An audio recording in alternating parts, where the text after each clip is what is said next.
Hi y'all, this is my Module 13 reflection.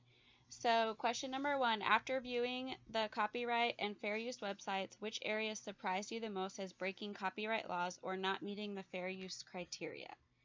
So the thing that surprised me the most is the part about when you're like web resources you can and cannot use. So there's a part here, it says if you plan to post work you have not created to your website, you should avoid, and there's a bulleted list. And one of the things says downloading graphics including bullets, logos, fonts, photographs, and illustrations. I was very surprised at that, not necessarily of the graphics, the logos, the photographs, and the illustrations, but like the bullets and the fonts. I was very surprised, especially bullets, because those are just so like generic and used all the time, and people don't really think about that. But like the fonts, like I use a website, I mean, I'm not gonna lie, I use this website all the time, and I download fonts for free all the time, and maybe that's not legal, but I've been doing it since high school. We did it in high school, um, and used it in our yearbook. So I don't know. I think there's a fine line, I guess, for that. But that really surprised me, to be honest.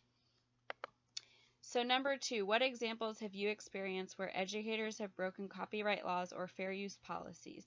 Is it really that big of a deal? So I haven't really experienced it in education, but I worked as a cake decorator um, in a store, and there was a lot of copyright things that we had to be very careful with. So when you're decorating a cake that's like for instance, let's say Paw Patrol. A lot of people know what Paw Patrol is.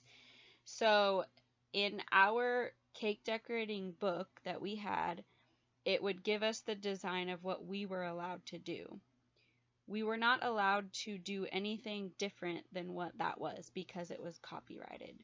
And it was like that with any kind of like copyrighted character. We weren't allowed to change things up.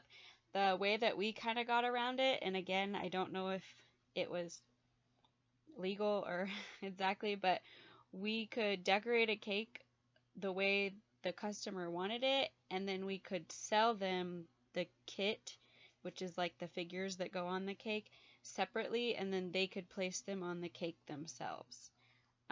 So that's kind of how we got around it. We also, when it came to like graduation and stuff, we had to have, um, like if people wanted school logos on cakes, we had to have signed forms that released the logo to be used on the cakes. So that's my experience with it. Um, is it a big deal? I don't know. I mean, think about it in the standpoint of like if I was the creator of that thing and people were using what I created for free, I don't know that I would like that. Like my brother is a wildlife photographer and videographer, and he posts his videos online, but he has to post things like across it so people don't steal them because that's his original work. Like he does that himself. So if you look at it from that side, yeah, I think it is a big deal. If you look at it from the other side, you're kind of like, oh, it's on the internet. Why can't I just use it? So it kind of depends, I guess, which side you're on. How did you score on the fair use quiz from the website, and what questions surprised you? Okay, so I did a really bad job on this quiz. I think it was less than 50%, not even 100% sure what I got, but I know it was less than 50%. The questions that surprised me were the ones that I thought for sure it would be a copyright issue that they were breaking, and they weren't. That's what surprised me the most, is a lot of them seemed to me like they were breaking a copyright law, and actually they weren't. Like there was a way around it, and a lot of it had to do with using it for educational purposes, and I didn't realize that if you're using something for educational purposes, you have a lot more rights to it as other than if you're just like a everyday person just using it off the internet. So that's honestly what surprised me the most. So that's my reflection. Thank you guys.